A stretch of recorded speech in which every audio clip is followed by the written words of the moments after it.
Hi, everyone. Welcome to a Reset Conference webinar. My name is Joe Jardine, and I'm the founder of the Reset Group and a performance mindset coach for the NFL and for NCAA athletes. And today we're going to be talking about mental health tools for athletes.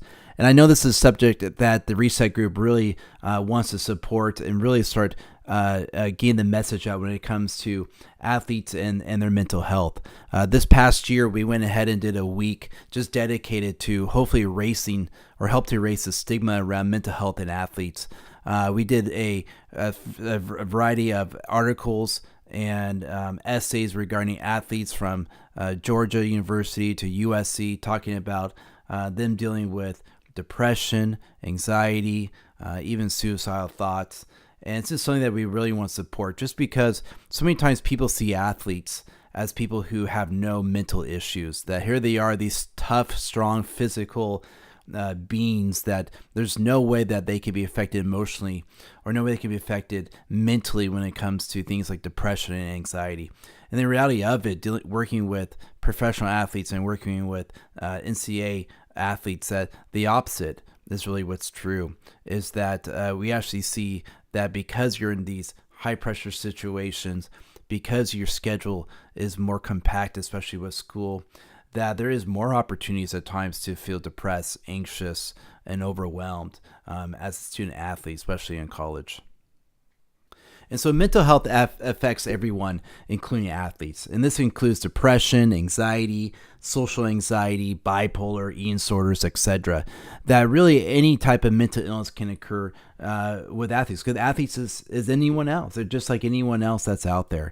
And so if some of us don't realize that professional athletes are just like MLB player Zach Greinke, NBA player Kevin Love, PGA golf player John Daly, NHL hockey player Stephen Richer, professional tennis player Serena Williams, and MMA fighter Ronda Rousey, and many more have actually come out and expressed about that they had mental health issues, specifically around anxiety attacks. We know we've had several basketball players recently in the NBA that had an inability to even get on planes because they have anxiety attacks while they fly. And so we know even big-time names are dealing with it and struggling with this existentialism of who they are, and in response to them as athletes, in response to their roles in life, where that may be at school or at home or on the field or on the court.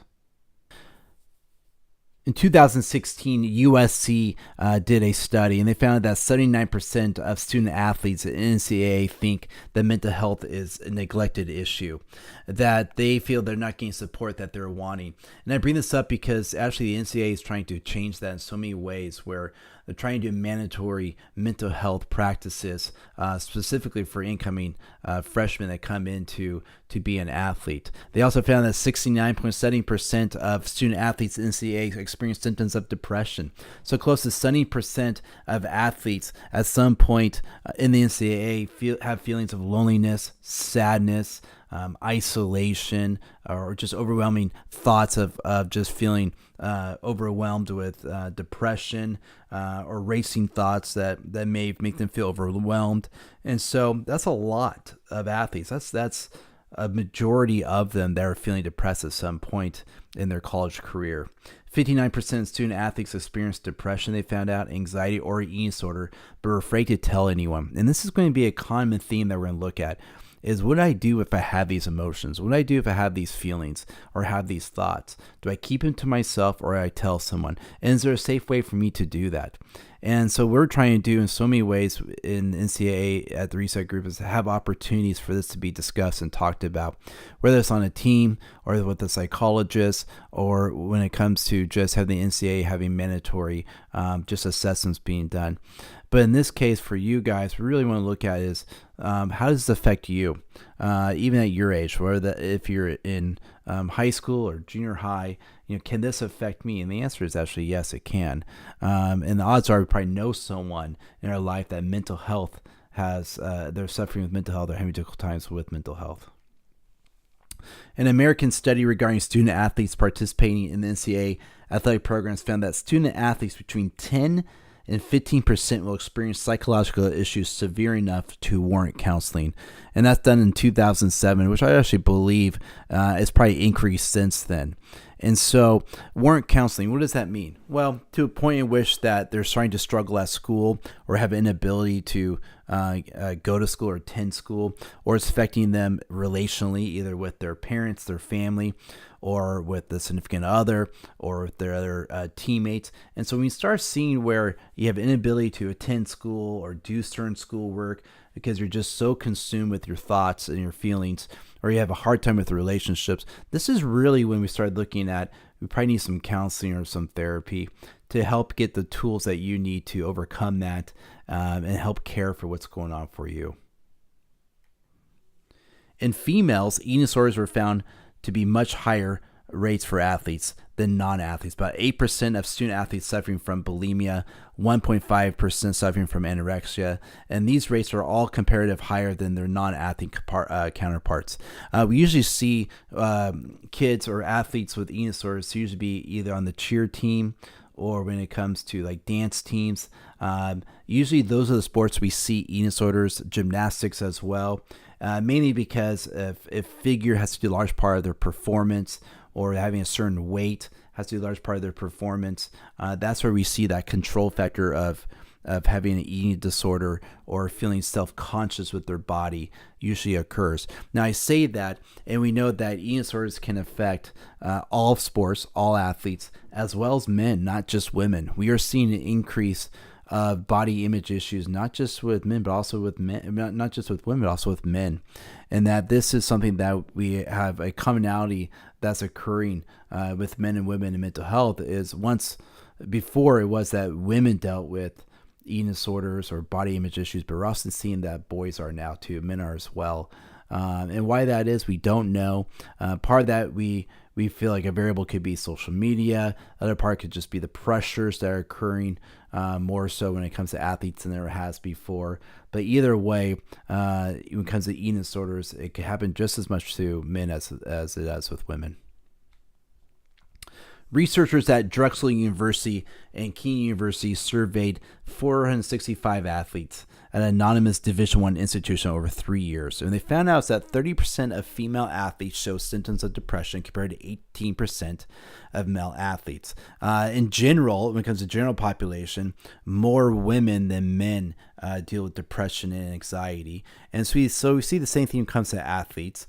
Interesting part about this is female track and field athletes have the highest prevalence of symptoms. Why is that? We don't know. Why is it that athletes who are in track and field have the highest rate of possibly having depression or anxiety? But it's an interesting fact to just look at. Maybe it has to do with it's an individual sport. They're really competing more with yourself versus like a team sport where maybe there's some shared responsibility that's there when it comes to the pressures. So the odds are, if you're going to play sports, you may go through a season of depression or anxiety caused by pressures of competing. And especially the higher you get, or the more difficult the competition gets, it's that the odds are you're going to have more on the line. So when you have more on the line, then there's more risk of you actually feeling grief, depression, or anxiety, just because by its own nature, that's what happens. So the question here is what do I do when I feel overwhelmed, sad, depressed, stressed, anxious, or just not right? What do I do with those thoughts, and what do I do with those emotions? And that's something we want to look at. And to do that, we first need to recognize there are 3 situations that may create unwanted feelings, or feelings that we want to detox or get rid of. And those 3 situations are the following: when circumstances are uncontrollable, when people are unchangeable, and when problems are unexplainable.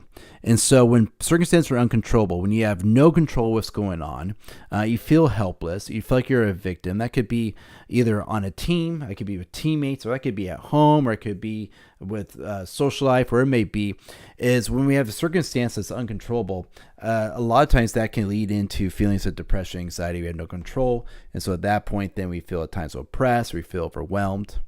The second factor could be when people are unchangeable. This is when maybe you have a coach, or it could be even a parent or a friend who are uncooperative, and you feel like you're stuck in that relationship. And so just by the own nature of feeling stuck, that you could feel overwhelmed or feel just depressed by the situation. And of course, then the third variable here is when problems are unexplainable. That can happen when, let's say, you have an injury that occurred and that you weren't planning for. A lot of us has injuries that just randomly happen just in practice, or it can happen from just stretching. And here you are that you feel like you're doing everything right, and then you get injured. It could be your second or third injury. And so that could be overwhelming. And when you have unexplainable pain, like why me, why now, type of thoughts. And so when we see these three or one of these three situations occur in our lives, that's what is kind of in many ways creates like a red flag in my mind, or like the engine lights on in our car that says, okay, be aware, get your perspective right, talk to someone about one of these situations, handle it correctly, because when these things don't get talked about or get resolved and they become unresolved, what happens is they usually will turn into some type of mental health issue. So that could be depression or anxiety or something like that. And so what do you do when you have these feelings? And so what we want to do is give you 3 steps to cope with unwanted emotions, or how to deal with feelings that you just don't like. And so we're going to do a 3-step to cope with these feelings. And the first one is this, is if you have feelings of depression or anxiety, the first thing you want to do is you want to identify it. You want to name it. You want to claim it. And so what you do is when you name it, you can say, hey, I feel sad. I feel overwhelmed. I feel anxious. I feel stressed out. When you name it, you can tame it. And it's only then you can manage it, because when you can identify something in your life is when you come from a place of managing it. And you can name it. And when you name it, you can change it. Why? Because you're coming from a place of acceptance. And see, some of us have never confessed or accepted how we're really feeling. And so we avoid it and we ignore it and we stuff it down. We call it repression or suppression. And we keep it down inside ourselves, and we believe that I'm fine, I'm wrong, and we're in denial. And I want us to understand that we are as sick as our secrets are, meaning that we have something inside of us that is brewing, that feels uncomfortable. We need to get it out. But when we don't get it out, we keep it to ourselves, right? Or keep it as a secret. What happens is that secrets preserve our pain, meaning that it's not going to get better, it's only going to get worse. And so we have a saying in the Reset group, which is this: it is broken until it's spoken. It is broken until it's spoken. So, your feelings are broken until they're spoken, until they're talked about. The same thing when it comes to, let's say, injuries, where, let's say, you're having difficult times overcoming injury, or just the grief of having an injury as an athlete. It's broken until it's spoken, meaning that you don't have control over the emotional response to an injury or a loss, or per se, even let's say you get cut by a team or something like that, until you're able to name it, claim it, identify it, and speak it.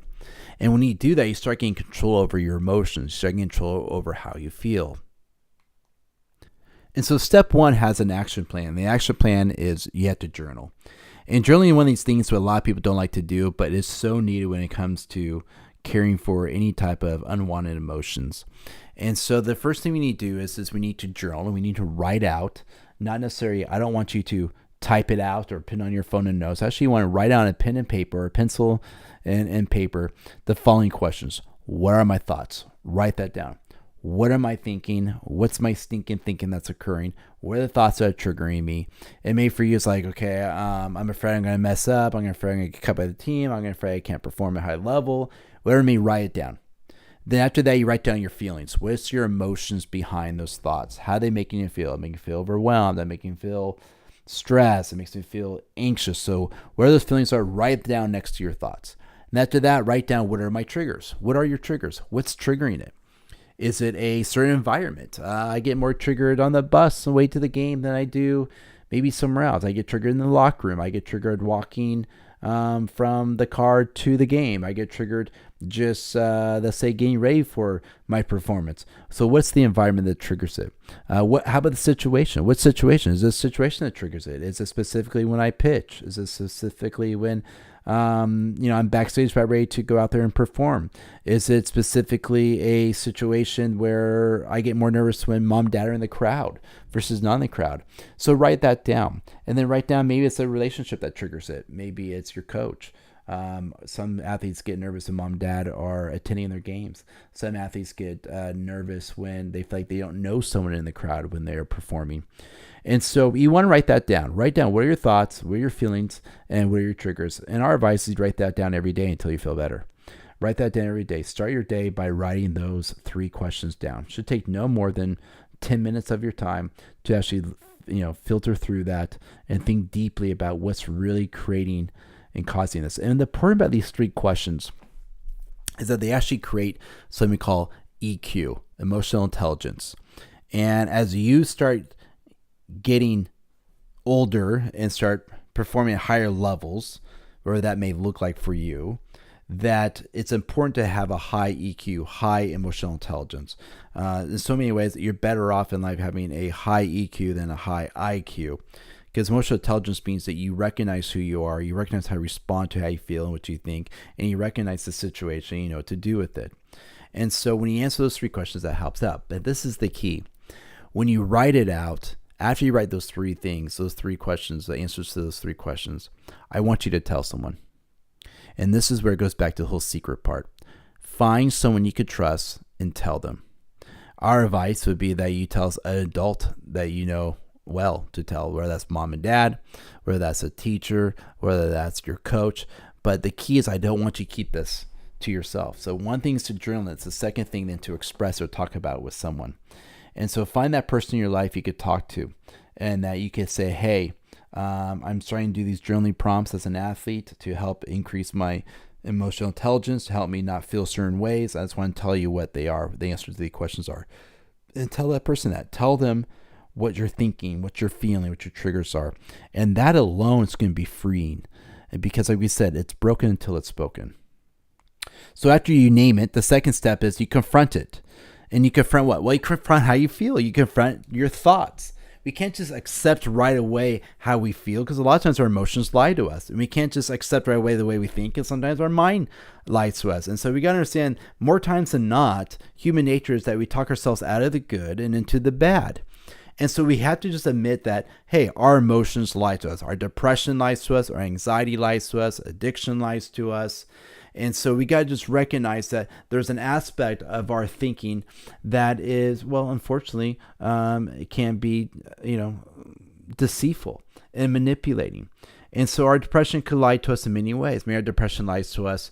Let's say it says that, we're better off, not playing a certain sport, or that I'm never going to start again, or I'm never going to be good, or I'm never going to get a college scholarship. Whatever it may be, depression could lie to us. Or sometimes our anxiety lie to us, which could come out in different ways, which is, I'm going to throw up while I'm on stage. I've heard that before. Or the fact is I'm never going to throw strikes. And so when I get up to the pitching mound, I'm going to throw it to the backstop. Our anxiety lies to us saying that I don't want to hit right now because I don't want to strike out with the bases loaded.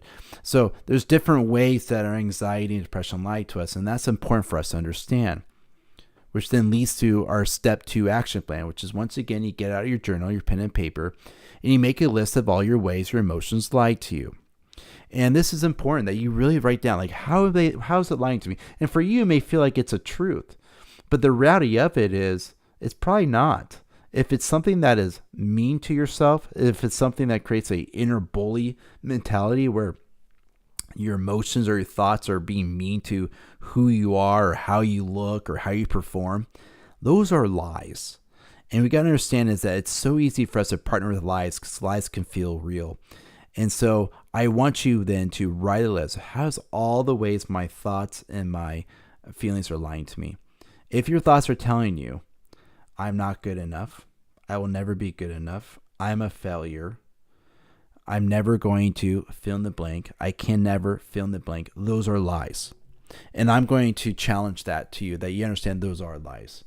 And so we'll talk more about this when it comes to performance mindset journaling, but there's an understanding that anything negative coming from your mind, creating negative emotions, that's a lie that's occurring. And that's a misconception of who you are.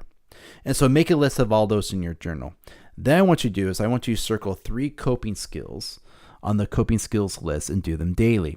And so right here is a list of coping skills. Now, in life, you have defense mechanisms and you have coping skills. Defense mechanisms are negative ways to deal with emotions and thoughts. So it'd be like punching a wall, or it'd be like, yelling or being angry out loud with someone, right? And so what we want to do is to the defense mechanism, we actually want to do something called a coping skill. And so here's some coping skills. You could do deep breathing. Breathe in through your nose, out through pierced lips, and do that very slowly. Do that for 4 to 5 minutes. You could do positive self-talk, which is talk about ways that you do like about you, things that you love about yourself. Or maybe you could share a need. Go ahead and call someone or text one up saying, hey, I seen you talk to someone, or I just need to go out for yoga. Can you go out with me? You could exercise. Also, you're an athlete, so you do that already. You could journal out, write out stuff that we're talking about. You could draw, listen to music that makes you feel good. Some people squeeze ice. Squeezing ice can help out. You go ahead and take a bath or a hot shower, or even interact with a pet. Petting a dog or a cat can help out. We know that. If you could drive, go for a nice drive. Squeeze Play-Doh. You could read, punch a pillow. Maybe find a funny YouTube video that will make you laugh. But there's a variety of things you could do here. And so here's that list. You can press pause anytime you want to, look at it, figure out 3 that you want to do, and go do them, and do them until you feel better. What happens to a lot of people is they do coping skills like deep breathing, and they say it doesn't work. Well, it doesn't work because the fact is you didn't do it long enough. And we just have to recognize when we're not feeling right and we're kind of in the dumps, it takes time for us to get out of that. And we need to be patient with that. And we got to be patient with us feeling better. And so this is all about caring for ourselves and self-care. And so take that time. Take it. Express to your coach. Express to a parent saying, hey, I need some time right now. I'm going to be in my room doing A, B, and C. I just need to relax. And so take that time and do it, because it's all about self-care. And it's all about making sure giving you what you need during this time. So step 3 is change it or channel it. And so with emotions, you could do 2 things. You can either change it or you could channel your emotions. And so when it comes to changing, we got to understand this, is that we don't want to resist our feelings. What you resist will persist more. If you tell yourself, I don't want to be anxious, I can't be anxious, you'll be anxious more. If you tell yourself, I don't want to be depressed or sad, then what's going to happen is you keep telling yourself that, it's actually going to persist more. So instead of resisting your feelings and thoughts, what we want to do is refocus our minds on something that's positive, or something that we'll look forward to, or a memory that makes us happy. And so this is important, where we got to go back into our bags of memories and thoughts where we say, okay, what is my favorite vacation? What is my best moment as an athlete? What was the one relationship that gives me the most joy? What's a couple of things I'm looking forward to in my future? I don't care if that's visiting, going to Hawaii one day, to maybe one day being married, whatever it may be. What are you looking forward to? And you need to have these things to grab a hold of. And so when you're having overwhelming thoughts or having overwhelming negative feelings or emotions, what we want you to do is, we want you to refocus your mind on something that makes you feel better or reminds you of who you are. And in that case, something that reminds you of who you are in a healthy way. And that could be through a memory, through a vacation, through a moment in the past, or something you're looking forward to. Now, if you can't change it, then something you could do then is you could channel it. You could channel your emotions. You could channel your thoughts. How do we do that? Well, understand this. Some of the greatest comebacks in sports, campaigns, ministries, nonprofits come from someone channeling their pain and channeling your pain emotionally. And then one of the best ways to channel these emotions is by writing it out. And so we talked about before, if you don't write it out or talk it out, then you'll act it out. And acting out is depression and anxiety. Why? Because revealing is healing in life. And so when we start revealing what's going on and channeling that emotions, what happens is these start changing. Because we got to remind ourselves, you're made not to be stoic, but to be expressive. You're made to be relational. You're made to be not independent, but interdependent. What that means is that you're not made to be in monologue in your mind about just telling yourself negative things or negative thoughts, and how much you failed today at practice or how badly you play. But instead is you're created to be more in dialogue with other people. We are social beings. And so when we're in dialogue with others, either with a friend or adult or a parent, then that's when you can start channeling how you feel. See, the more that you process outwardly and talk to someone, what happens is you can get more solutions and more a foundation of who you are and an understanding when it comes to what you're going through. And if you're going through pain, emotional pain, or mental pain in life, what happens is we found that the more you talk about it, the more pain you won't feel, the less pain you'll feel when you talk about it. It's like when you share it, it's like sharing that pain to that someone or that person. This is what therapy does. This is what counseling does. And we know through brain scans that counseling and therapy, talking it out, actually changes neural pathways, actually changes the neural mapping of someone. And so we know that when you talk about it, not only can you have an opportunity to channel it, but you're changing the way that you feel about that pain or that thought or that emotion. And so it's really about having a healthy relationship with yourself. And that's where it begins, is that you have to win the war between your ears. And you need to recognize you have to have a healthy relationship with self. It is important to recognize that inner bully we all have. There's always that little bully inside of us that teases us about how we look or our performance, that we always should be doing more, that it's all about perfectionism. And understand that is a bully.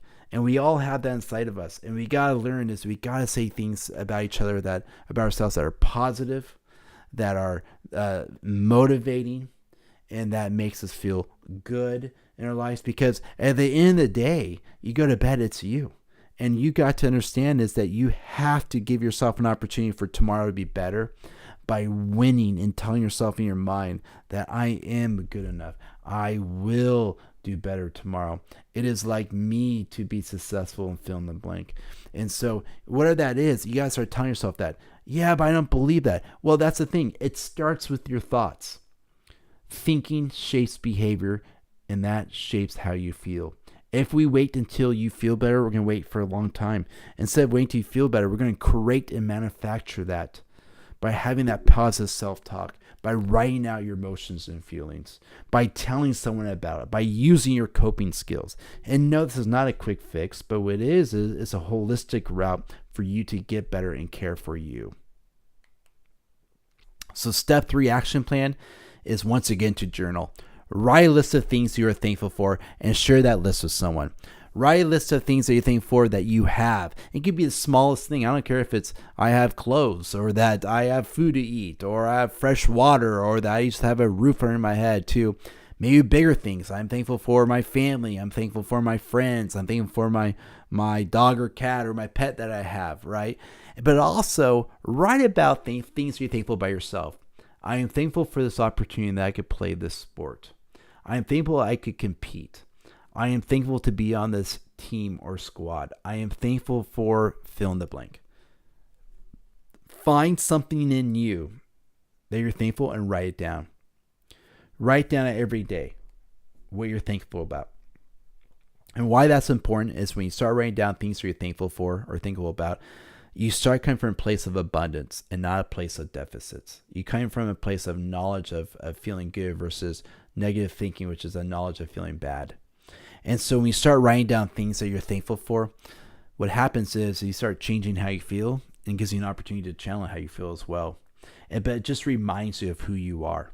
But once again, share that with someone. Just don't keep that. Hey, mom, dad, I just want to share you things I'm thankful about. To your friend, hey, I just want to share some things I'm thankful about. Or you contact people and text them and say, hey, I want to thank you for our friendship. I want to thank you for coaching me. I want to thank you, mom, dad, for being there for me. And you actually tell that to someone. Because what happens is whatever we invest in others will come back to us. And we'll feel that investment in ourselves. So in closing, the key I want you to know is this. You're not alone. Everyone goes through a season of depression, and everyone goes through a season of anxiety, and everyone will have these difficulties or these unwanted emotions.